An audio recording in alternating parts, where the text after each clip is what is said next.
Siapa sangka di saat Eropa masih terkungkung oleh kegelapan abad pertengahan, justru peradaban Islam melahirkan para ilmuwan yang menerangi dunia dengan cahaya pengetahuan. Mereka bukan hanya hafal kitab, tapi juga ahli matematika, astronomi, kedokteran, kimia, fisika, hingga teknik.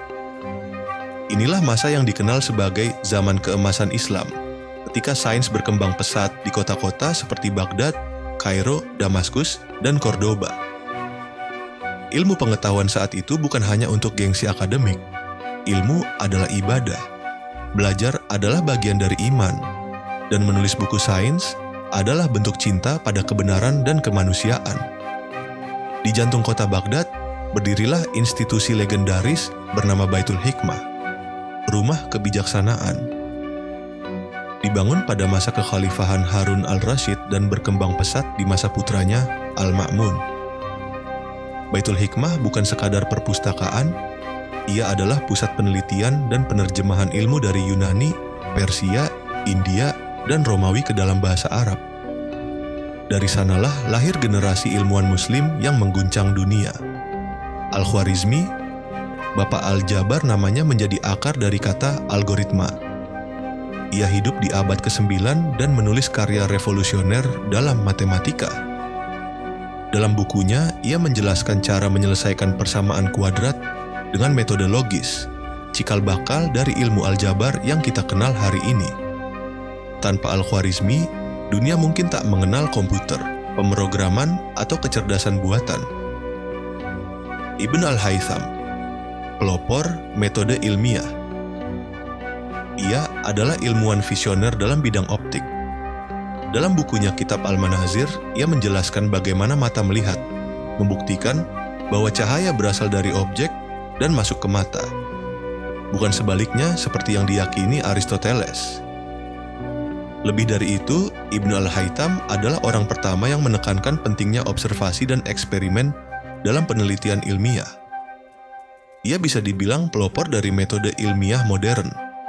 Nama latinnya dikenali di dunia barat sebagai Avicenna. Ia menulis ensiklopedia kedokteran berjudul Al-Qanun fi al-Tib, kitab kanon kedokteran, yang menjadi rujukan di Eropa selama berabad-abad. Buku ini membahas penyakit, anatomi, pengobatan, dan etika medis. Bahkan hingga sekarang, metode diagnosis Ibn Sina masih menjadi dasar dalam dunia medis modern. Jabir Ibnu Hayyan, Bapak ilmu kimia, ia dianggap sebagai salah satu pelopor ilmu kimia modern.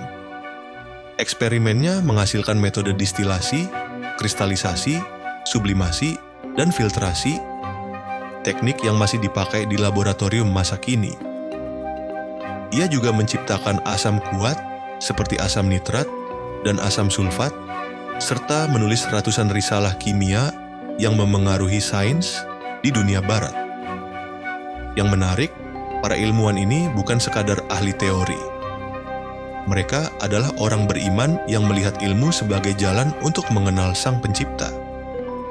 Mereka tidak memisahkan agama dan sains, tetapi memadukannya. Mereka membaca Al-Quran, lalu merenungi bagaimana langit bekerja. Mereka mendengar ayat tentang penciptaan manusia, lalu menggali ilmu kedokteran. Ilmu pengetahuan adalah bentuk tafakur, merenungi ciptaan Tuhan untuk menambah iman. Ketika Eropa mengalami Renaissance dan mulai menulis ulang sejarah sains, banyak nama ilmuwan Muslim yang dilupakan. Bahkan karya mereka sering diterjemahkan ke dalam bahasa Latin tanpa mencantumkan nama penulis aslinya. Selain itu, kemunduran politik dan penjajahan di dunia Islam menyebabkan sains tidak lagi menjadi prioritas. Buku-buku dibakar, lembaga pendidikan ditutup, dan semangat keilmuan meredup.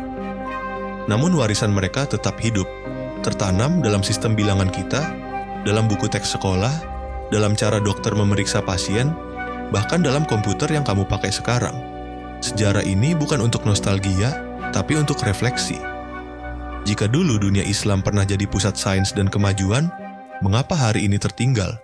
Apa yang hilang? Apakah semangat cinta ilmu telah padam?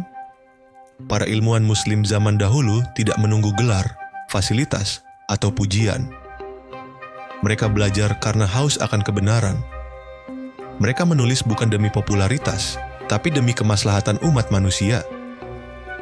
Zaman boleh berubah, tapi semangat ilmuwan Muslim masa lalu tetap relevan. Mereka membuktikan bahwa dengan ilmu, iman, dan ketekunan, dunia bisa berubah.